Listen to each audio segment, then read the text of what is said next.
K-State on Friday reported that a student had tested positive for tuberculosis.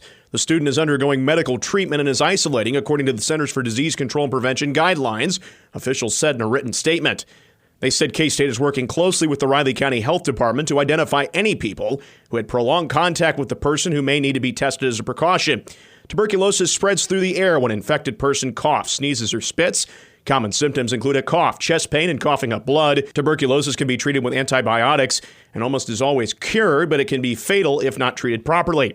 At the end of August, Wyandotte County reported 49 patients received treatment for tuberculosis, also known as TB. That number is more than all of the cases reported in the state last year, which was 46. Testing for TB is available at the Riley County Health Department. A member of the Potawatomi County Commission is under fire again for a reimbursement claim. Commissioner Dee McKee came under scrutiny from her fellow commissioners at Monday's meeting after Commissioner Greg Riot was unwilling to sign a reimbursement request she had submitted for mileage at the last meeting. Riot requested county administration provide him with the complete policy regarding reimbursement so he can confirm that request is in compliance, as did Commissioner Pat Weichselman. At the end of the discussion, the reimbursement request remained unapproved. County Administrator Chad Kinsley offered to bring the county policy on reimbursements and per diem rates to the next meeting. McKee has come under fire before on this issue. Just a year ago at the August 28th and September 11th meetings, she was questioned about a reimbursement request. She later told the Pot County Times she had goofed and that she took full responsibility for the errors in the report, noting she was under some personal pressure and in a hurry when she filled it out. Manhattan City Commissioners will approve the second reading of the 2025 budget and tax rate ordinance at their weekly meeting tonight. On September 3rd, the commission narrowly approved the first reading of the budget with a $299.6 million budget and $3.99 million increase, passing on a vote of 3-2. Commissioners John Mata and Peter Opelt opposed. Commissioners can reduce the mill levy and budget amount on Tuesday, but they can't raise it. Officials have said the increase on the mill levy, which was 49.9 mills in 2024, is intended to help close the $4 million gap between expenditures and revenues in the general fund. City officials will then certify the budget documents with the county clerk on October 1st. Tuesday's meeting will get underway at 6 p.m. in City Hall. The University Park Lagoon project is still on, but the county is still going to need a loan to complete it.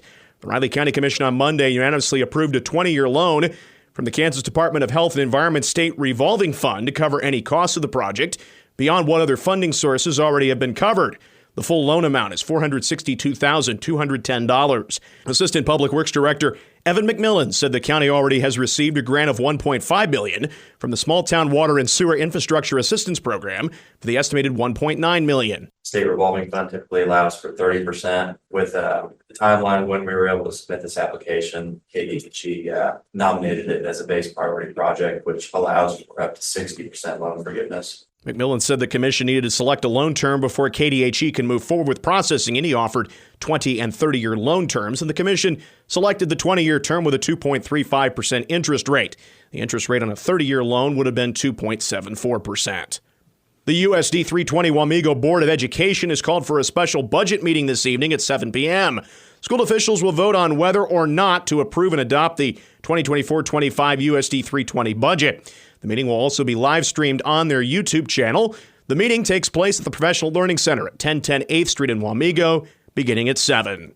More on the day's headlines can be found at our website, newsradiokman.com and themercury.com.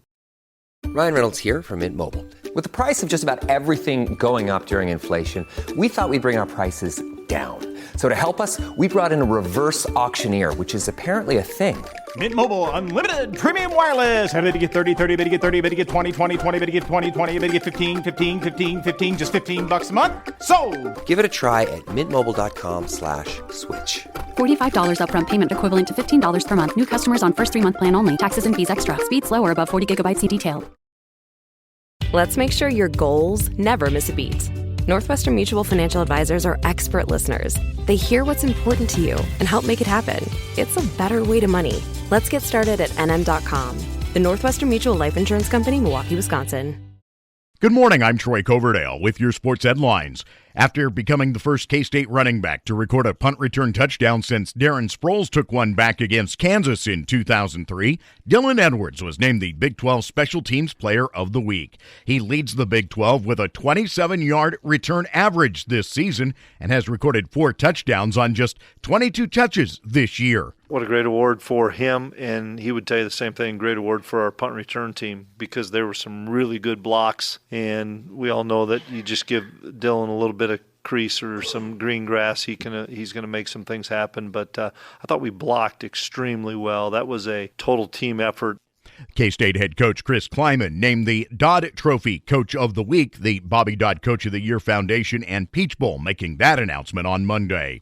The Cats find themselves 3-0 after the non-conference, heading into a late-night matchup against BYU on Saturday night. Kickoff in Provo at 9:30. Coverage will begin at 5:30 that afternoon on News Radio KMAN and 101.5 K-Rock.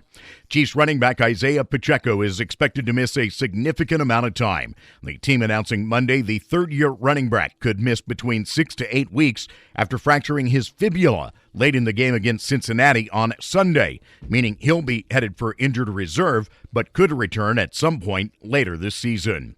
Bobby Witt Jr. hit a grand slam to stake Kansas City to a 4-0 lead, but Detroit chased starting pitcher Seth Lugo in the fifth as the Royals suffer a 7-6 decision to the Tigers.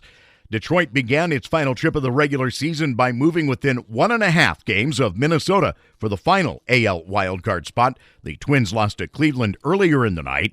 The Guardians' magic number for clinching a playoff berth is 2. After their win, Kansas City still holds a 1.5 game edge on the Twins for the 5th playoff spot in the American League. Same two teams tonight in Kansas City. Coverage on News Radio KMAN gets underway at 6. Have a great day. I'm Troy Coverdale.